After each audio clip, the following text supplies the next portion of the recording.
నమస్తే, welcome to Aadya media. నేను మీ స్వర్ణ. ప్రస్తుతం మనతో పాటు ఉన్నారు సీనియర్ జర్నలిస్ట్, సినీ పరిశోధకులు ఇమ్మంది రామారావు గారు. నమస్తే అండి రామారావు గారు. రామారావు గారు, ఒక వీడియో చూసాము, సో దానికి సంబంధించి మీతో మాట్లాడదాము అని. సోషల్ మీడియాలో ఒక వీడియో వైరల్ అవుతోంది. ఒక పెద్ద అంటే నందమూరి తారక రామారావు గారు స్పీచ్ ఇవ్వడానికో మాట్లాడడానికో నుంచుని ఉన్నప్పుడు ఆయన మీద చెప్పులు విసురుతున్నారు. అసలు రామారావు గారు అంటే అసలు ఎంత అభిమానం తెలుగు వాళ్లకు. చెప్పులు నిజంగా మన వాళ్లే విసిరారా? దాన్ని లక్ష్మీ పార్వతి గారు ఇలా ఇలా ఇలా అడ్డుకోవడం, ఆ వీడియో ఇప్పుడు వైరల్ అవుతుంది కూడా. ఏంటి ఆ సంఘటన? అసలు ఏం జరిగింది? ఆ వీడియోని వైరల్ చేస్తున్నారమ్మా వీళ్ళు. ఇప్పుడు వైరల్ అంటే అర్థం ఏంటి?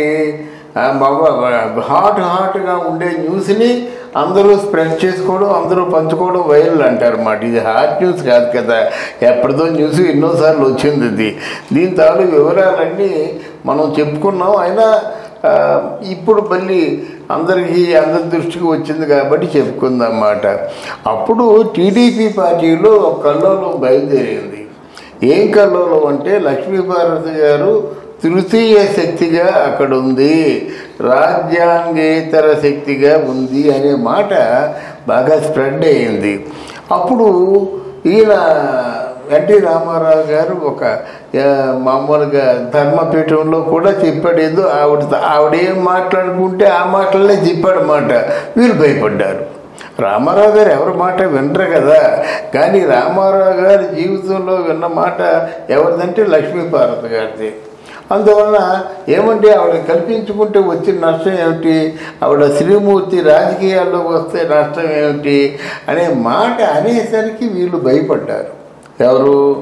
మన తెలుగుదేశం. కానీ నిజమే కదా, వస్తే తప్పేంటి?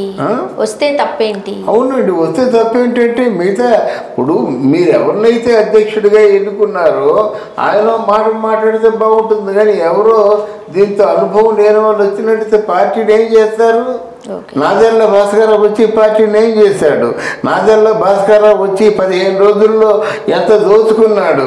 తర్వాత పార్టీకి ఏమైనా పుట్టగతులు ఉంటాయా? పరిపాలనా అనుభవం లేకపోతే ఈరోజు ఏం జరుగుతుంది? పరిపాలనా అనుభవం ఉన్నా లేకపోతే విస్తృతమైన మైండ్ ఉన్నా సరే ప్రజలు మంచి జరుగుతుంది. కానీ నేరో మైండ్తో ఉన్నవాళ్ళు ప్రజలకి మంచి చేయలేరు. అదే బాధ. అందులో అప్పుడు వాళ్ళు అనుకున్నది ఏంటంటే చంద్రబాబు నాయుడిని అధ్యక్షుడిని చేద్దాం అనుకోలేదు. ఆ పార్టీలో పెద్దవారు అశోక్ గజపతిరాజు గారు, ఆయనకి పార్టీ పగ్గాలు అప్పచెప్దాం అనుకున్నారన్నమాట. పార్టీ అప్పుడు అశోక్ గజపతిరాజు వీళ్ళందరూ బాగా నీతిపరులమ్మ. ఏది మొదటి నుంచి కష్టపడుతున్నవాడు చంద్రబాబు నాయుడు కదా, లెట్ హిమ్, ఆయనే పార్టీ పగ్గాలు చేతబట్టినాయండి. బట్ ఎందుకైనా మంచిది మనం ఒకసారి రామారావు గారి దగ్గరికి వెళ్ళి ఇలా మాట్లాడితే బాగుంటుందని చెప్పినప్పుడు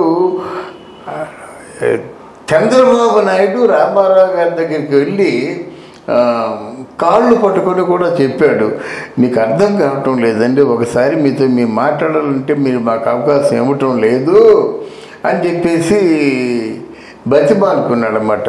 మీరు మాకు ఇంకేం చెప్పవలసిన అవసరం లేదు, మీరు నిలవలసిన అవసరం లేదని చెప్పాడు అన్నమాట. చెప్పిన తర్వాత తెలుగుదేశం పార్టీ తాలూకు పార్టీ ఫండ్ 35 lakhs ఉండాలి.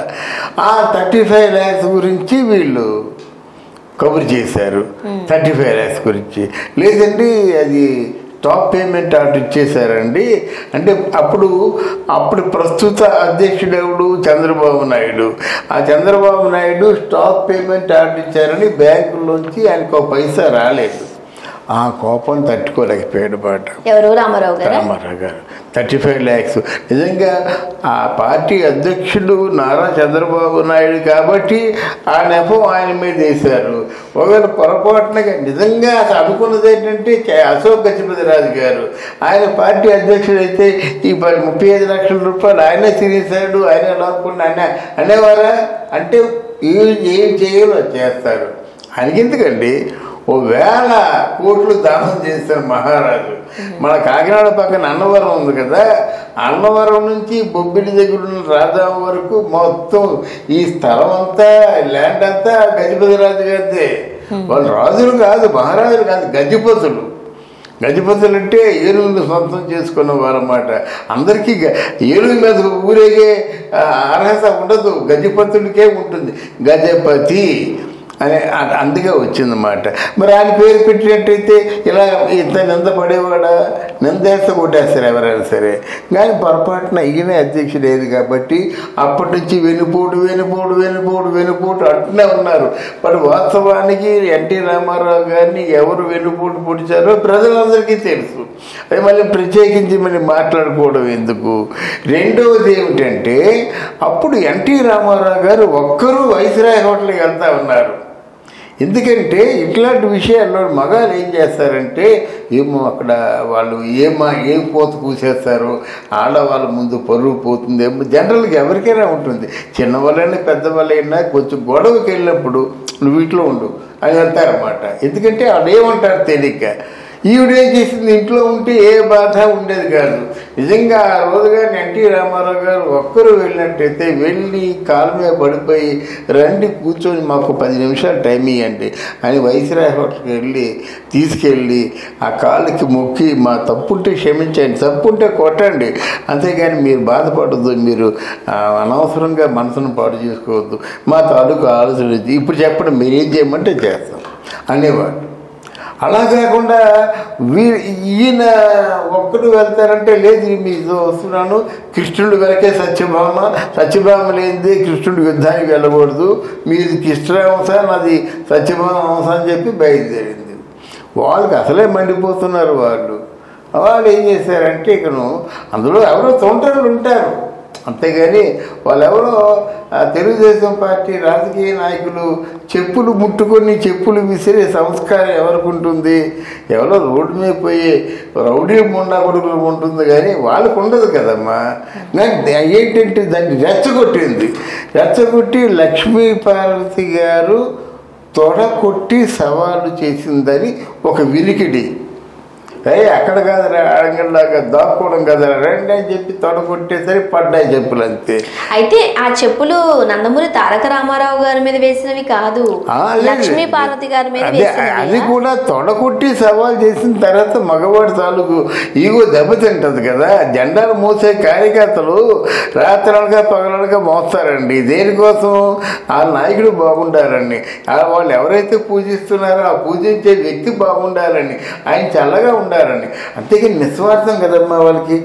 ఏముంది, ఎన్టీ రామారావు గారి తాలూ భక్తులు వీళ్ళు దేవుడు పూజ చేసుకున్నట్టే వీరింట్లో 3 పూట్ల భోజనం ఉండాలి, నెలకు సరిపోయే డబ్బులు ఉండాలి, అలా పూజించరు.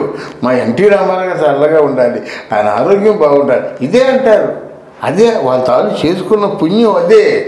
ఇవి భక్తులందరూ వాళ్ళ గురించి వాళ్ళ ఇంట్లో గురించి మాట్లాడుకోరు, వీళ్ళ గురించే మాట్లాడతారన్నమాట. అందువల్ల అది భరించలేక ఎవరో చేసింది, అది కూడా లక్ష్మీ పార్వతి మీద ఆ తొడకొట్టి ఛాలెంజ్ చేసేసరికి విసిరేంది. తర్వాత దీన్ని మంచి అవకాశం దొరికింది కదా, ఇంకెప్పుడు కూడా తెలుగుదేశం ఊసెత్తకుండా చేద్దామని చెప్పేసి ఆ గోరంతలు కొండంతలు చేసి దాన్ని భూతార్థంలో చూపించి భూతార్థం వచ్చేలా మాట్లాడింది మరి లక్ష్మీ పార్వతి గారు. దీంతో ఆయన పూర్తిగా దగ్గరిగిపోయింది. పార్టీ ఫండ్ అంతా పోయింది, ఆస్తులు పనిచేశారు, డబ్బులు లేవు, లిక్విడ్ ఏమి లేదు. లిక్విడ్ అంటే క్యాష్ ఏమి లేదు, బంగారం ఉంది. ఆ బంగారం కూడా ఎక్కడిదక్కడ. ఆయనంతా పరిస్థితి ఏంటంటే, ఆయన పాలసీ చాలా బాగుంటుంది. ఆయన సపోజ్ ఒక ₹1,00,00,000 వచ్చాయనుకో, ఆ ₹1,00,00,000లోనూ ₹25,000 మాత్రమే బయటికి తెస్తాడు. మిగతా ఈ 99,25,000 కూడా దానికి ప్లాన్ చేసేస్తారన్నమాట. అవి బయటికి చూపించడు, డబ్బులు లేవనుకుంటాడు అన్నమాట. అంత ప్లాన్ చేసే వ్యక్తి ఎన్టీ రామారావు గారు అన్నమాట. అందువల్ల ఆ విధంగా చేశారు. చేసిన తర్వాత ఎవరు కూడా చెప్పులు వేయాలని, రాళ్ళు వేయాలని, ఆయన ఇన్సల్ట్ చేయాలని కూడా అనుకోలేదు. వీళ్ళంటారు వాళ్ళకేమో ఎన్టీ రామారావు గారికేమో 100వ జయంతి ఉత్సవాలు చేయడానికి అర్హత ఉందా అని. వాళ్ళకి లేకపోతే ఎవరికి ఉంటుందండి? ఆ పార్టీలో పుట్టి ఆ పార్టీతో ఎదిగి ఆ పార్టీ జెండా మోసి ఆ పార్టీ జెండా నేళ్ళ బతికే వాళ్ళకి లేకపోతే ఎవరికి ఉంటుందండి అర్హత? అందువల్ల వాళ్ళు ప్రతి ఒక్కరికి కూడా వాళ్ళకే అర్హత ఉంది. మిగతా సోది కబుర్లు చెప్పే వాళ్ళకి ఎవరికి అర్హత లేదు.